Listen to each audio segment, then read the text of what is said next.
Basically मला बघायचं होतं की विशाल जसा बोलत आलाय की मी स्ट्रॉंग कॅप्टन आहे, मी स्ट्रॉंग प्लेअर आहे. तर त्याला सिद्ध करण्याची हे चान्स होता एक की कसा स्ट्रॉंग आहे, कसा तो कॅप्टन्सी करतोय. स्ट्रॅटेजी मी कुठली करून नव्हतं गेलो. जसा मी रिअल आहे, आतमध्ये होतो, तसाही सेम बाहेर आहे. वाटतं की आता सध्या घरामध्ये स्ट्रॅटेजी वाईज कोण चांगलं खेळतंय? माझे इक्वेशन आधीपासून सेमच होते. मी आधी जे आमचं भांडण झालं, मी त्याच्या ऑपोजिटलाच खेळत होतो. कुठलाही टास्क असू दे, कुठलाही गेम असू दे, आधीपासून आम्ही एकत्रच होतो. तुम्ही माझ्या तोंडातून एकदाही फुटेज असं निघाला तुम्ही नाही दिसणार की मी ओंकार कधी बोललाय की फुटेजसाठी कोण काय करते, फुटेजसाठी हे किंवा मी काय फुटेजसाठी करतोय किंवा रोशन फुटेजसाठी करतो. रुचिता आणि जे अनुश्रीचं भांडण आहे, हे छोट्या कारणामुळे झालेलं आता मध्ये रिसेंट तुम्ही बघाल तर. एवढा मोठा काय वाद नव्हता, बट तो रब्बर खेचत खेचत गेला. ती एक जेन्युइन फाईट होती. रोशनला फाईट बॅक करायला कोण नव्हतं. सगळे घाबरायचे त्याला घरामध्ये, की त्याला बोललं तर काय बाहेर दिसू आम्ही, आपण कसं दिसू बाहेर, ही सगळ्यांना भीती होती घरामध्ये. हाय हॅलो नमस्कार, मी माधवी वाडकर आणि तुम्ही पाहत आहात नवराष्ट्र. या आठवड्यात मराठी बिग बॉस मधून 2 सदस्य घराबाहेर पडले आणि आता आपल्या सोबत आहे ओमकार राऊत. ओमकार, सगळ्यात आधी नवराष्ट्रमध्ये तुझं खूप खूप स्वागत असो. Thank you so much. आणि काय सांगशील, कसं वाटतंय म्हणजे आता हा प्रवास आणि ही जर्नी बघताना काय वाटतं की काही चुकलं किंवा कसा होता हा प्रवास? बाहेर येऊन खूप छान वाटतंय मला. लोकांचं प्रेम भेटतंय. फिमेल क्राऊड पण खूप अट्रॅक्ट झालाय मला. खूप छान वाटतंय. आणि बेसिकली जी घरच्यांची रिएक्शन होती किंवा जे आपल्या आजूबाजूला लोकं राहतात त्यांची रिएक्शन बघून खूप छान वाटतंय. फक्त खंत या गोष्टीची आहे की अजून थोडंसं घरात राहिलं पाहिजे होतं. अजून गेम अप केला पाहिजे होता थोडा लवकर. मला गेम कळाला, पण थोडा लेट कळाला. थोडा अजून लवकर कळाला असता तर मी आता घरी असतो. याचंच दुःख आहे. खरं तर तू बिग बॉस मागचं सीझन बघून गेला होतास आणि अरबाज कशा हां. पद्धतीने त्याने गेम हां. खेळला होता आणि काय चुकले हे सुद्धा बघितलं होतं. हं. तर काय वाटतं की जसं तू म्हणाला की थोडासा लेट गेम कळाला, हं. पण तू काही स्ट्रॅटेजी बनवून गेला होतास का की जी नाही हां. खेळता आली असं तुला वाटतं? स्ट्रॅटेजी मी कुठली करून नव्हतं गेलो. जसा मी रिअल आहे, आतमध्ये होतो, तसाही सेम बाहेर आहे मी. असा कुठला कॅरेक्टर पकडणार किंवा एक अँग्री यंग मॅन किंवा एक असं गुड बॉयचं किंवा असं कुठलं मला कॅरेक्टर पकडायचं नव्हतं. जे मी नॅचरल आहे, माझ्या सगळ्या साईड दाखवायच्या होत्या. तुम्ही इमोशनल साईड बघितली माझी, परत एक फाईट करताना बघितलं, किचनमध्ये बघितलं, काम करताना बघितलं. एक सगळ्या साईड ऑल इन वन आहे मी. तर त्या गोष्टी मला दाखवायच्या होत्या लोकांपर्यंत आणि ते कमी टाईममध्ये पोहोचल्या आहेत मला असं वाटतंय. बट असं कुठलं अरबाज किंवा कुठलं असं कॅरेक्टरला कुठल्याही असं सदस्याला मला कॉपी नव्हतं करायचं.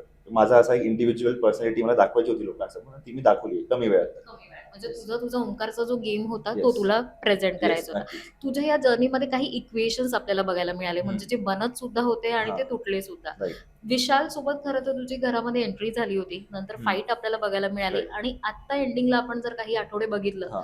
तर तू कुठेतरी स्टँड घेताना सुद्धा दिसत हां. होता विशालसाठी. तर राइट. हे इक्वेशन जे बदलत होतं, हां. याबद्दल मला तुझ्याकडून ऐकायला माझे इक्वेशन आधीपासून सेमच होते. मी आधी जे आमचं भांडण झालं, मी त्याच्या ऑपोजिटलाच खेळत होतो. कुठलाही टास्क असू दे, कुठलाही गेम असू दे, आधीपासून आम्ही एकत्रच होतो. ते बंधनात आम्ही अडकल्यावरती आम्ही एकमेकांना समजून घेतलं. मला त्याची स्ट्रॅटेजी समजून घ्यायची होती आणि जो तुम्ही बोलतायत मी स्टँड घेतला होता विशालसाठी, तो एक अ, माझ्या तुम्ही डोक्याने किंवा माझ्या स्ट्रॅटेजीने बघितला तर विशालसाठी नव्हता. तो माझ्यासाठी होता. जर मी विशालला कॅप्टन बनवतो, तर मला त्याचा गेम प्लॅन बघायचा होता. त्याच्या ऑपोजिटला नेऊन खेळायचं होतं. कारण टोळी जी त्रास देत होती, जेव्हा आमची कॅप्टन्सी होती, तेव्हा ती टोळी त्रास देत होती. तर त्यांना त्रास बॅक द्यायचा होता आम्हाला किंवा कसं होतं, जी फील कसं असतं, ते त्यांना दाखवून द्यायचं होतं. आणि घरामध्ये तेच चालू होतं, की फर्स्टमध्ये पण आमचाच कॅप्टन, सेकंडमध्ये कारण एका साईडला बहुमत आहे. बरेच जणांचं वोट आहे आणि त्यांच्याकडे फक्त 4 प्लेयर आहेत. त्यामुळे त्यांचा कॅप्टन झाल्यावर कसं घर सांभाळतात, कशा गोष्टी हँडल करतात, ते बघायचं होतं. आणि त्याच्यावरती फाईट बॅक द्यायची होती. पण जर का विशाल कॅप्टन झाला असता, तर मे बी चित्र फार वेगळं सुद्धा झालं असतं, असं नाही वाटत? म्हणजे नक्कीच चित्र त्यांच्या स्टोरीने पूर्णपणे घराला काबूज केलं असतं आणि तुमच्या काबीज नसतं केलं सगळ्यांनी. बेसिकली मला बघायचं होतं, की विशाल जसा बोलत आलाय, की मी स्ट्रॉंग कॅप्टन आहे, मी स्ट्रॉंग प्लेयर आहे. तर त्याला सिद्ध करण्याची हा चान्स होता एक, की कसा स्ट्रॉंग आहे, कसा तो कॅप्टन्सी करतोय आणि त्याची जी टोळी आहे ती कशी त्रास देते आहे. ते त्याला अनुभव करून देणार होतो आम्ही, की कसा ते आमच्यासोबत त्रास झालाय, त्या गोष्टी केल्या, त्या आम्ही त्याला परत करून दाखवणार होतो, की काय असतं कॅप्टन्सी आणि कसं असतं. तुझी एक इमोशनल साईड सुद्धा दिसली, हं. जी फ्रेंडशिपची होती आयुष राइट. सोबतची. जेव्हा नॉमिनेशनचा हं. टास्क होता, ह्याबद्दल काय सांगशील? मैत्री खूप आमची क्लोज आहे. आम्ही दोघं खूप क्लोज आहे एकमेकांशी. आताही आम्ही बाहेर आलं की खूप चांगले मित्र असणार आहे. निघायच्या टायमाला पण जेव्हा आम्ही उभं होतो साईडला, तर आमचं असं होतं की बाहेर पहिला जाऊन कोण चायनीज खाणार आहे बघूया. तर असं एक आमची बॉन्डिंग आहे. कितीही भांडणं झाली किंवा कितीही काही झालं, तरी पण आमची फ्रेंडशिप आहे. मला राग आला होता, नो डाउट. त्या टास्कमध्ये त्यांनी माझं नाव घेतलं होतं तेव्हा. बट नंतर त्या गोष्टी सॉर्ट झाल्या. नंतर त्याला बरं नव्हतं. मी गेलो त्याकडे. आम्ही भेटलो, बोललो. सगळ्या गोष्टी सॉर्ट केल्यात आम्ही. असं काहीच नाही की आमच्या मनात काय राहिलंय.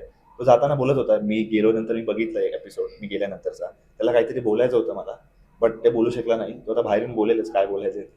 असंच आरबी सोबत सुद्धा तुझा एक बॉन्ड दिसत होता की तू हां. त्यांना मोठा भाऊ असं राईट. म्हणत होता. तर हां. हा बॉन्ड तिथे अ, क्रिएट झाले म्हणजे आयुष आणि हे बॉन्ड तुझे तिथे त्या हां. जर्नीमध्ये क्रिएट झाले की तू आधीपासून त्यांना थोडंफार ओळखत अ, होतास?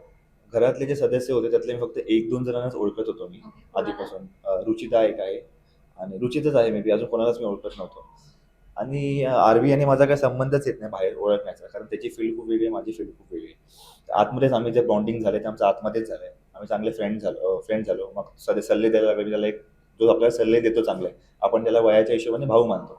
मी त्याला तसाच भाऊ मानलं होतं. तो सल्ले द्यायचा. गेम्सविषयी नाही, बाहेरचे सल्ले द्यायचा, की बाहेर जाऊन तू असं कर किंवा माझा हे स्टार्ट आहे. तर मला एक मोठ्या भावासारखं कोणतरी सजेस्ट करणारा पाहिजे होता. तो होता तिकडे सजेस्ट करायचा मला, कसं असं कर, तसं कर, तसं.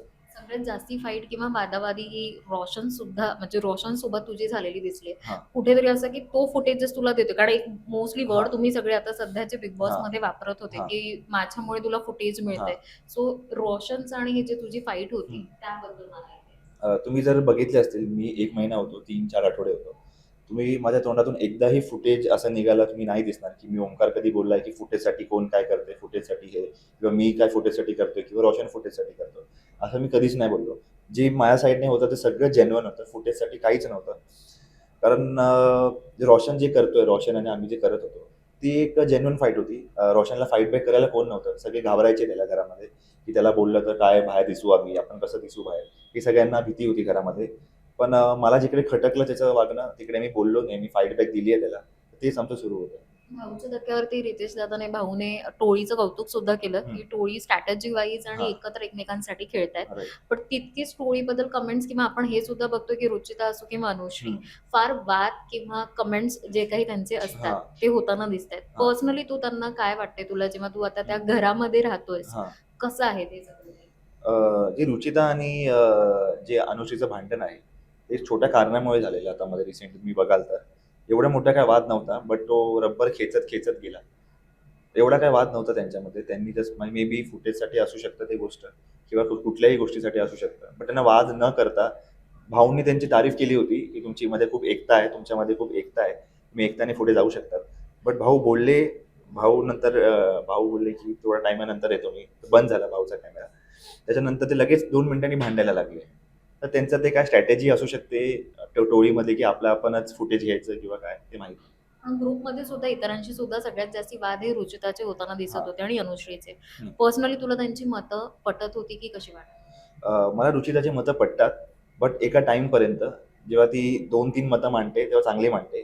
तर 2-3 मतानंतरचा जो टोन असतो किंवा नंतरचं जे बोलणं असतं, ते बेफालतूच असतं. म्हणजे त्याला काही लॉजिक नसतं. फक्त हाडतूड असते किंवा समोरच्याला खाली पाडणं झालं किंवा समोरच्याचं एकदम कॅरेक्टर झालं, जेही काही असो, ते ती करते. पहिले 2-3 मुद्दे ती चांगली मांडते. बट त्या भांडणामध्ये तिचा सूर आणि हे चुकतं. जर ती शांत आवाजात बोलेल, एक नॉर्मल व्हॉईसमध्ये, तर तिचे मुद्दे लोकांना नीट पटतील. काय वाटतं की आता सध्या घरामध्ये स्ट्रॅटेजी वाईज कोण चांगलं खेळतंय आणि जे डिझर्व्ह करतात टॉप 5? स्ट्रॅटेजी वाईज मला विशाल वाटतोय.